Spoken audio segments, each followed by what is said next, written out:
Let's start with the definition of speech sound. Speech sound is any one of the smallest recurrent, recognizably same constituents of a spoken language produced by movement or movement and configuration of a varying number of the organs of speech in an act of ear-directed communication.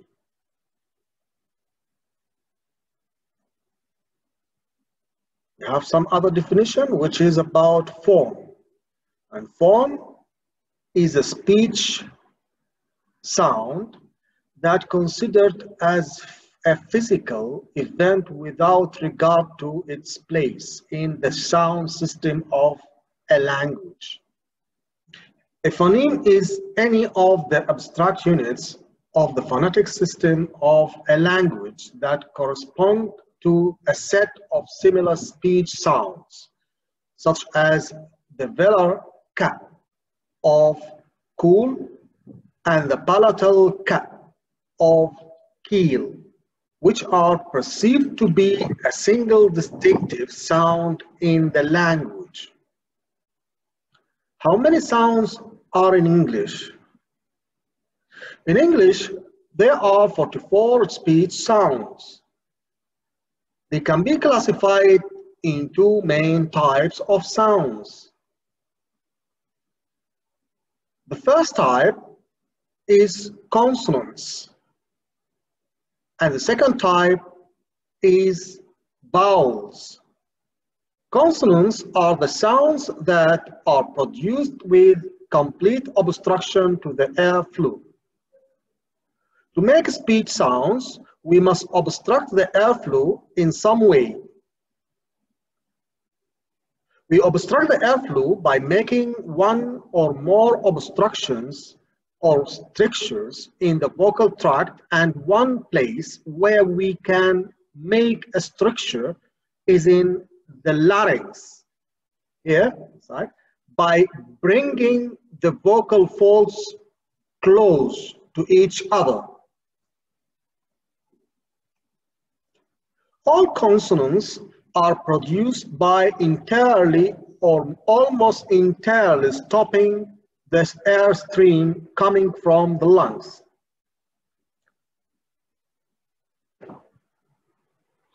Okay, let's see the human speech system. As you see here, we have the three parts of the human body. We have lungs, okay, and we have the vocal cords, which are found in the voice box, okay, or even known as voice box.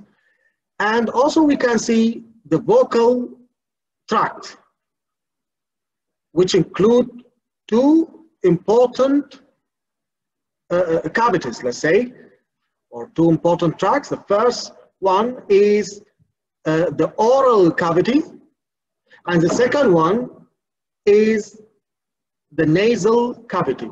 We said most of our speech sounds come through what?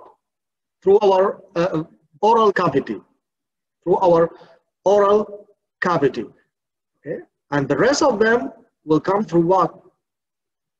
The nasal cavity. As you see, the lungs pump up air towards voice box and vocal tract.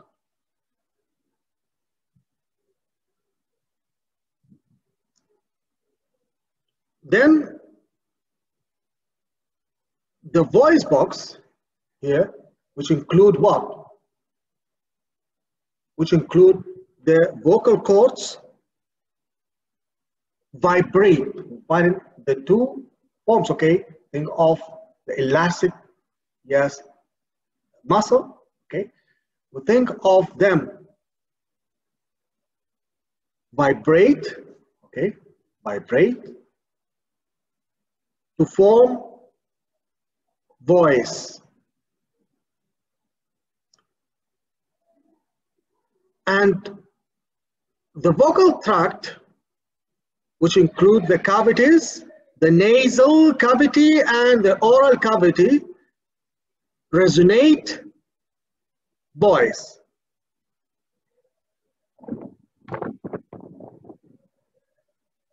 And here we can think of the vocal tract, resonates voice and creates speech sounds. And this nasal cavity makes sounds, nasal cavity makes sounds as na and ma, which are consonants. And the oral cavity makes sounds as ta, when the tongue touches this area, ta, and da, okay? And here we think of the teeth, okay, at the organs of speech, okay? We'll find tha and the, okay, produced when the tongue touches the teeth. And also we'll find what? The lips, the two lips, the upper one, the upper lip, and the lower lip. When they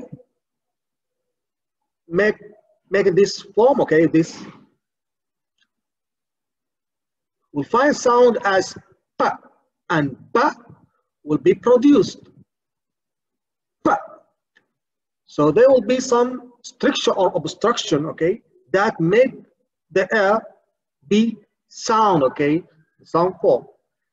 So the air behind the two lips will make the sound pa and ba, okay, like in this form. Pa. We call pa and ba as plosive sounds, okay. Okay.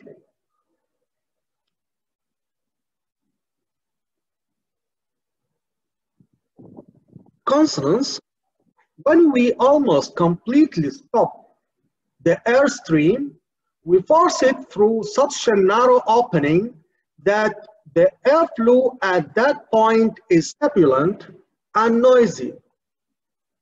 Remember that there will be no vocal fold vibration unless the vocal folds are in the correct position and the air below the vocal folds is under enough pressure to be forced through the glottis. Okay.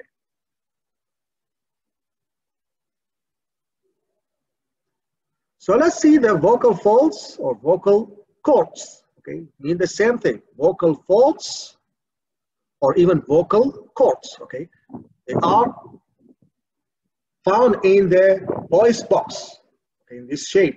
Okay, and there are 24 consonants in English.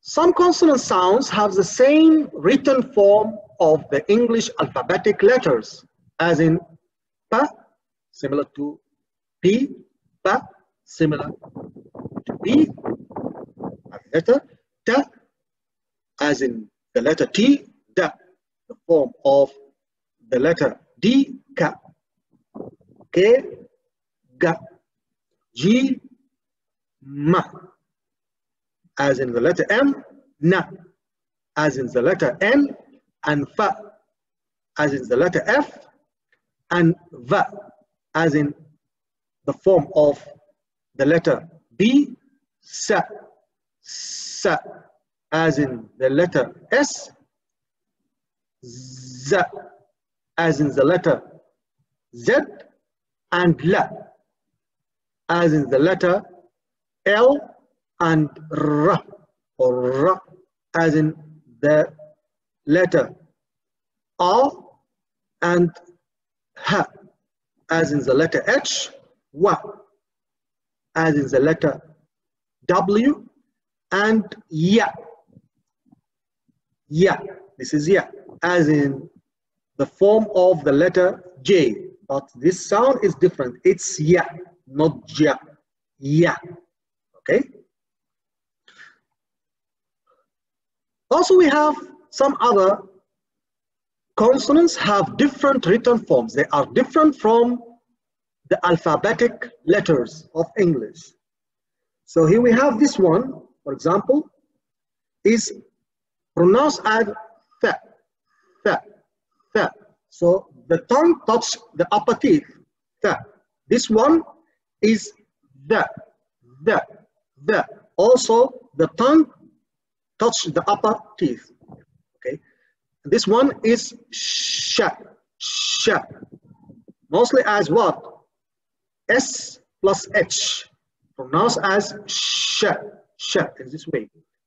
This is ch, ch. As we add ta plus sh, ch, ch. As in C plus H. C plus H will pronounce as ch, ch, ch. This one is j, j, j. This one is j, j, j. As when we add that to j, j, j. The last one is ung, ung. Okay, ung, as in ing, the form of ing or ng at the end of forms. Okay, ung, pronounced as ung. Classification of consonants. We can classify English sounds according to the following characteristics. So we can classify English sounds according to what? The following characteristics. First, voicing. And here we mean whether or not the vocal cords are vibrating. Okay. If they are vibrating, we'll find what? Some type of sound, okay, some type of voice, okay. So voiced sound. If they are not vibrating, that means we'll find what? Voiceless sounds. Also, the second characteristic of classification of consonant is manner of articulation. Manner of articulation. We mean with manner of articulation whether the sound is made with a fully stopped or merely constricted airstream. You would think of this form, okay? So whether the sound is made with a fully stopped, stopped with a full stop, or a merely constricted airstream. Okay. The third classification or the third characteristic of classification of consonants is known as place of articulation. We should mention the place of articulation. And here we mean with place of articulation where in the mouth the stoppage or constriction is made. Where? In which area? In which point? Okay. In which organ? Okay. The stoppage or constriction is made in the mouth. So when we want to classify consonant, we should mention is the sound or the consonant voiced or not. So is the sound voiced or unvoiced? And also we should mention the manner of articulation and place of articulation. Let's see more about this point. More about voicing. All consonants are voiced except pa, ta, ka, fa, sa, tha, sha, cha, and ha are unvoiced, or even we call them as voiceless. When we say unvoiced or voiceless, they have the same meaning. When the vocal folds are vibrating, the sound is voiced. But when the vocal folds are not vibrating, the sound is unvoiced or voiceless. Here we have a table which explains the classification of sounds. First, we have, for example, place of articulation. When you say place of articulation, here it means bilabial. When you say bilabial, that means we use the two lips, the upper lip and the lower lips are participated in making the sound. Labidental, that means the lower teeth touch the upper lip, as in fa and va, fa and va. So you can see this one. Okay. When you say bilabial, we said we means what? Usage of what? The two lips, the upper lip and the lower one. Okay, as in fa and ba, ma, and also wa, wa. Use the upper and lower lip. Okay, well, let's stop here.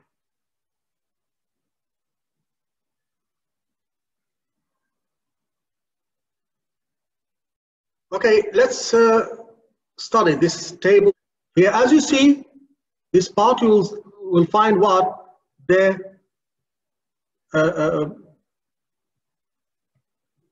place of articulation. Okay, the place of articulation. Okay, which include bilabial. We mean with bilabial the two lips. Okay, the usage of two lips, the upper and the lower lips. Okay, and here we'll find the production of some type of consonants as pa and ba, ma, and also wa. Here also we'll find what? The labidental. Okay, it's place of articulation. The second place of articulation, labidental consonants. When you say labidental, as in fa and va, fa and va, va, fa. Okay. The third place of articulation is dental, dental, and here we'll find the tongue. Okay, the tongue will touch what? Will touch the upper teeth, as in the, and the, and the. Okay, and you can see them here. Okay. The and the. And also we have the alveolar. We should classify it, okay, according to the alveolar. Okay, this is according to what? Place of articulation. We have ta and da, ta and da. When you say alveolar, the tongue will touch the alveolar. It's this area. Okay, ta, ta, and da, ta, and da. You should practice these sounds. Okay. Also, sa and za, sa and za, sa and za. So also from alveolar ridge. Okay, this is the place of articulation, alveolar ridge. Na, na, also from alveolar ridge, and la, also from alveolar ridge. Okay, and we have also the post-alveolar. Post-alveolar, this area here, we call it as what? Post-alveolar, between hard palate and alveolar, or between palate and alveolar ridge. We call it as what? Post-alveolar. Okay. Here we have some sounds as what? Okay. Sha and ja. Also sha and ja. And also we have ra. Ra. Okay. Also come from this area between the hard palate and the alveolar ridge. We call it as post-alveolar. Okay. Or palato-alveolar, or palato-alveolar. So sometimes we write it as post-alveolar, and some other times as palato-alveolar. Palato-alveolar because it's what? Because it is between, or in the area between what? Palate and alveolar, alveolar ridge. Okay. Also we have some other place of articulation, which is what? Palatal, and we'll find the sound produced from this place of articulation. The tongue which will touch this area. Ta is what? Alveolar ridge, and we talk about cha and ja. Now here we have what? The palatal sound. The palatal sound is ya, palatal. That means the tongue will come to this area, okay, near this area, or touch this area in some. Okay. Yeah. So this is ya. It's known as palatal. Also, we have ka and ga. Ka and ga are velar. Ka and ga are velar. Ka and ga are velar. Okay, this is the velar. Okay, and ang as in ng at the end of the words. Okay, so we think of them as we think of it as what? Velar. Okay, so ka, ga, and ang are velar from this area. Okay, velar.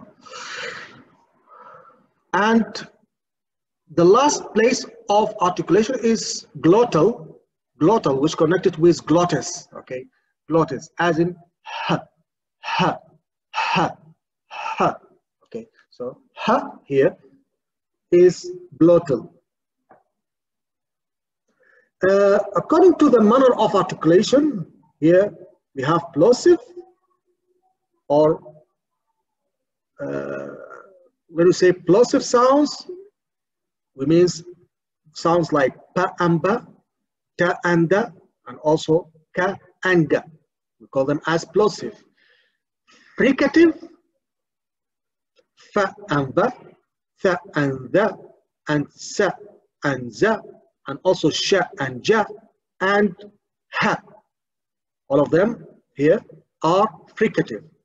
Affricate include just two sounds, cha, cha, and ja, ja. Okay. The nasal, as manner of articulation, we have ma, na, and ang. We have three consonants here as nasals, or described as nasal, okay, consonants. The lateral approximant is la, only la, okay, it's known as lateral or approximant. Lateral approximant. Approximant include three vowels, three consonants. Sorry, approximants are three consonants: wa, and ra, and ya. Okay, so as approximant we have three approximant. Okay, so these are what the manners of articulation, okay, that we can explain when we want to classify a consonant.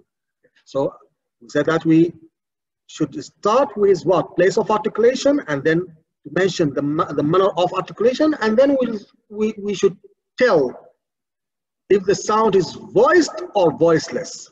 Here we can say in English, all the sounds are voiced except 9. Okay, you have just 9 consonants. Just 9 consonants are unvoiced or voiceless. The first one is pa. The second one is ta. The third one is ka. The fourth one is fa. Also we have fa. Okay, and sa, and sha, okay, and ha, okay, and also we have cha, cha. Okay, so we call them as what? Voiceless consonants. Okay, okay, thank you for joining this lecture, and see you next week, inshallah, in some new lesson, inshallah. Goodbye.